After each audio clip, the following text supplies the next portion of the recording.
जब तक इंडिया के साथ आपका मॉडस मोवेंडी नहीं होगा, जब तक, सुन ले मेरी बात, जब तक आपका इंडिया पाकिस्तान का मॉडस मोवेंडी नहीं होगा, आप नेशनल सिक्योरिटी स्टेट से जियो इकोनॉमिक स्टेट नहीं बन पाएंगे।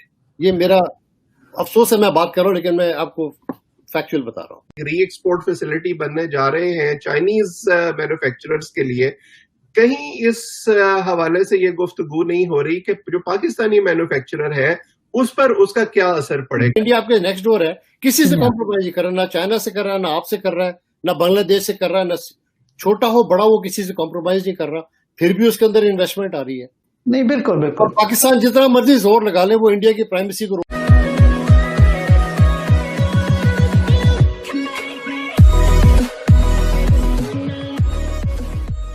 नमस्कार दोस्तों, अब आइडेंटिटी क्राइसिस कहे या हिंदुओं से नफरत कहे, पाकिस्तान की मैं यहाँ पर बात कर रहा हूँ, या फिर अपने अतीत से पीछा छुड़ाने वाली बात कहे, उनको हर जगह पर अपनी आइडेंटिटी दिखती है।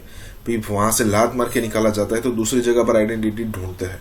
जैसे अरब कंट्रीज में सबसे पहले आइडेंटिटी ढूंढी गई, कुछ सालों तक वो सब कुछ स्टेबल रहा, लेकिन उसके बाद उन्होंने लात मार के निकाला कि चलो भाई निकलो यहाँ से, क्योंकि अब उनको कोई पाकिस्तान की जरूरत बची नहीं थी। उनके बाद टर्की में उन्होंने सर्च करने की ट्राई की, उसके बाद चाइना के साथ भी रिलेट करने की कोशिश की, और चाइना के साथ चाइना के पैरों में अब भी गिरे हुए हैं। और जब उनको पता चला कि भाई अब यहाँ तो आइडेंटिटी क्राइसिस ही होगा, यहाँ पर कुछ मैच नहीं होने वाला, लेकिन फिर भी उसकी गुलामी मंजूर है इनको। चाइना की गुलामी मंजूर है इंडिया से दोस्ती के बगैर। इंडिया से दोस्ती नहीं करेंगे, ट्रेड नहीं करेंगे, जिहाद करते रहेंगे, लेकिन उसी के समय पाकिस्तान चाइना के अंदर इनको गुलामी मंजूर है। भले ही इंडिया के अंदर वो आरोप लगाते रहे ना, वो आरोप तो उनको चाइना के खिलाफ लगाना चाहिए कि भाई मुसलमानों के खिलाफ ये हो रहा है, वो हो रहा है। कहने का मतलब ये है कि यही सारी सिचुएशन यहाँ पर हो रही है, और पाकिस्तान ये है ना, मतलब आपको समय के हिसाब से बदलना चाहिए, नहीं तो समय आपको बदल देता है। इसी के साथ ये वीडियो शुरू करते हैं। मार्केट करना पाकिस्तान को, कि ये बिल्कुल बात सही है कि जब तक इकोनॉमी अच्छी नहीं होती तब तक आपकी ना तो मिलिट्री चल सकती है, ना कुछ आप कर्जे लेके अपनी नेशनल सिक्योरिटी नहीं चला सकते। पाकिस्तान में जो कि एक डोमिनेंट रोल है सिक्योरिटी एजेंसी का वर्सेस एक वीक रोल है इकोनॉमी का, कि उसकी वजह यह है कि जो स्ट्रक्चरल ग्राउंड रियलिटीज हैं वो बड़ी इंपॉर्टेंट, कि आपके अंदर इन्वेस्टमेंट उस वक्त आएगी जब आपके अपने अंदर इकोनॉमिक इंफ्रास्ट्रक्चर मौजूद हो। वो इतना पैथेटिक सिस्टम आपका है कि आपके मैक्रो इकोनॉमिक स्ट्रक्चर है ही नहीं। आप किसी इकोनॉमी से बात करें, वो इन्वेस्टमेंट वाला वैसे चकरा जाता है इन मुल्कों में आने के लिए। इंडिया आपके नेक्स्ट डोर है, किसी से कॉम्प्रोमाइज नहीं कर रहा, ना चाइना से कर रहा है, ना आपसे कर रहा है, ना बांग्लादेश से कर रहा है, ना छोटा हो बड़ा हो किसी से कॉम्प्रोमाइज नहीं कर रहा, फिर भी उसके अंदर इन्वेस्टमेंट आ रही है। आपके 750 माइल्स तकरीबन आपका लाइन ऑफ कंट्रोल के ऊपर है, जहां पर आपके फोर्सेस परपेचुअली डिप्लॉयड है। अगर आप हकीकत देखें तो सिर्फ ईरान का बॉर्डर है जो कंटेस्टेड नहीं है, या चले जो रेड क्लिफ लाइन है, ये इंडिया पाकिस्तान का बॉर्डर कंटेस्टेड नहीं है। चाइना पाकिस्तान का बॉर्डर भी आप कंटेस्ट नहीं कर रहे, लेकिन इंडिया कंटेस्ट कर रहा है उसको। देखें ना, ये है ना। तो आप जब कंटेस्टेड बॉर्डर के अंदर पैदा हुए हैं, अभी तो इस पाकिस्तान को आप छोड़ दें, वो तो चला गया ना। मैं तो सिर्फ वेस्ट की बात कर रहा हूँ, जो अब प्रेजेंट पाकिस्तान है। ये आपका शुरू से एक नाइटमेयर रहा है, आपका नाइटमेयर रहा है। और ये हकीकत है कि आपके across the border 2/3 of Indian army आप पर प्रेशर करके प्रेशर डाला हुआ है उसने। पूरे वेस्टर्न इंडियन कमांड आपके ऊपर चढ़ी हुई है। उनकी आप गैरिजन्स देखें, आपके बॉर्डर के अक्रॉस है। लाहौर आपके बॉर्डर के ऊपर बैठा हुआ है। ये जो ज्योग्राफिकल स्ट्रक्चर रियलिटीज है, एक तरफ आप बात तो कर रहे हैं पिवट है, हब है, फला है, ये भी तो आपकी वल्नरेबिलिटीज है। आखिर जो इन्वेस्ट करके सीपैक आपके अंदर ला रहा है, एग्जांपल दे रहा हूं, या कोई और इन्वेस्ट कर रहा है, वो ये भी तो देख रहा है कि आपका इंडिया के साथ इतना बड़ा प्रॉब्लम है जिसके साथ किसी भी वक्त वॉर हो सकती है। Why the hell I should invest trillions और billions in a country like that. अब देखिए, मैं बात खुल के करूंगा तो लोग बुरा लगेगा। आप कॉम्प्रोमाइज करेंगे किसी पोजीशन पे तो आपकी सिक्योरिटी कम होगी ना। अगर आप लड़े रहेंगे तो नहीं होगी ना। आपके लिए प्रॉब्लम यह है कि या तो आप सकम कर जाएं, you acquiesce to India's demand, then you can open up these economic activities. वो आप नहीं कर सकते क्योंकि इंडिया की डिमांड बहुत ज्यादा सख्त है। जो सिक्योरिटी पैराडाइम की कॉम्प्रोमाइज की एक लिमिट होती है, बियॉन्ड दैट लिमिट आप नहीं कॉम्प्रोमाइज कर सकता, कोई कंट्री नहीं कर सकता।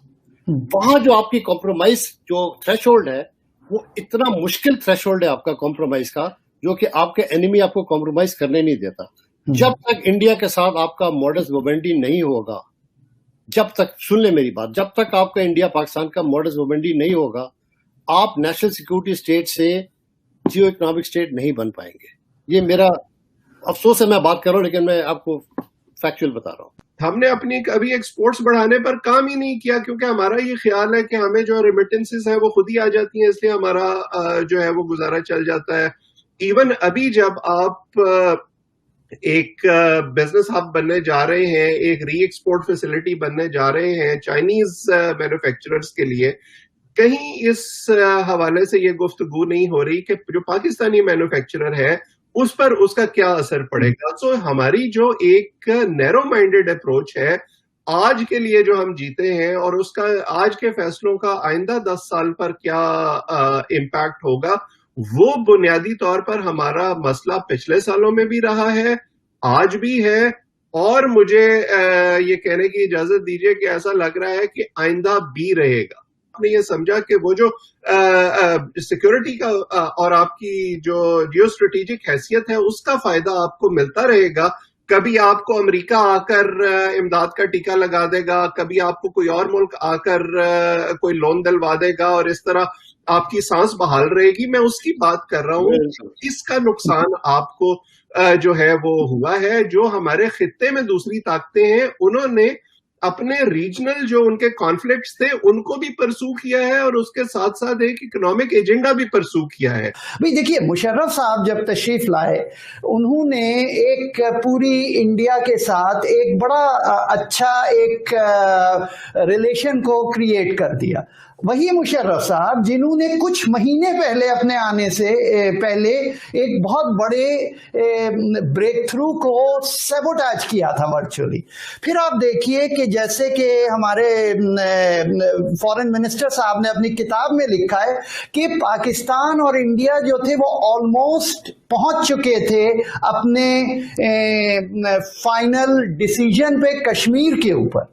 तो अगर इतनी चीजें हो सकती हैं और हुई हैं, और कब हुई हैं, जब मिलिट्री वाज इन कंट्रोल, तो क्यों नहीं हम इस चीज पे थोड़ा सा पुल बैक करते हैं, लेट डिप्लोमेट डिसाइड। और आपने जहां तक बात की, लेटने की बात नहीं है, बात दरअसल ये कि इंडिया का ऑब्जेक्टिव है, ये मैं कह रहा हूं कि आपको एक्वीज करे, वो आपको अकोमोडेट नहीं कर रहा। There is a difference between forcing a smaller neighbour to acquiesce और टू अकोमोडेट। आप एक न्यूक्लियर पावर को कह रहे हैं कि आप उसके अंदर एक्वीज करें, वो नहीं करेगा। नहीं, बिल्कुल बिल्कुल। और पाकिस्तान जितना मर्जी जोर लगा ले, वो इंडिया की प्राइमेसी को रोक नहीं सकता। First let's understand these two parameters. इसको कैसे हमने स्क्वायर करना है कि हमारा इस कंपटीशन और इस वॉर में हमारा क्यूमुलेटिवली नुकसान है, हमारा नुकसान है, क्योंकि इंडिया इतना बड़ा कंट्री है, उसकी लोकेशन इतनी दूर है कि वो उसके अंदर इन्वेस्टमेंट आ सकती है, तो वो सिक्योरिटी और इकोनॉमिक स्टेट दोनों इक्वल बन सकता है।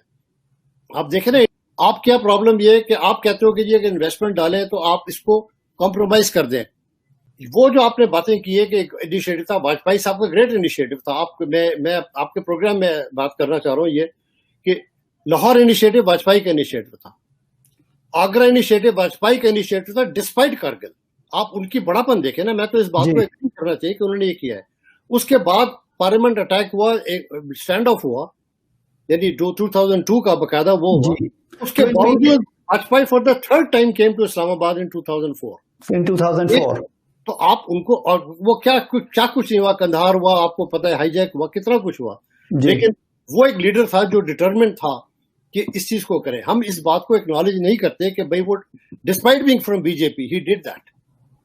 ठीक है, देखे ना, हम उसको नहीं कर पाए क्योंकि उनके यहाँ भी जो डीप स्टेट था इंडिया के अंदर वो एग्री नहीं कर पाया, वरना आगरा हो गया था। आपके यहाँ भी लाहौर के बाद जो हुआ है, आपके यहाँ भी एक डीप स्टेट काम करता है। दोनों मुल्क के अंदर दो स्ट्रेटेजिक एन्क्लेव्स हैं जिनका ये इशू है कि हमने कभी हम अमेरिका को बार्टर करते हैं कि वो हमें सेवियर कर देगा, फिर हम सोचते हैं कि ये हमारी जियो स्ट्रेटेजिक लोकेशन को, हम वही जियो पोलिटिकल रेंटिंग वाली मेंटालिटी है ना कि वो आके बचा लेगा। तो जब तक हम खुद से नहीं करेंगे, रेमिटेंसेस, अभी कोविड हो गया, रेमिटेंसेस आपको मसला पड़ गया आपकी इकोनॉमी का, आपके इस किस्म के फैक्टर पे अगर आपकी इकोनॉमी डिपेंडेंट करती रहेगी और आप अंदर से स्ट्रक्चरल रिफॉर्म नहीं करेंगे, unless you address the structural problem and balance this national security and economic structure का प्रॉब्लम, ये बातें सिर्फ सेमिनार के हद तक रहेंगी। अभी आपने जो चर्चा में सुना यह सभी देशों के लिए प्रासंगिक है।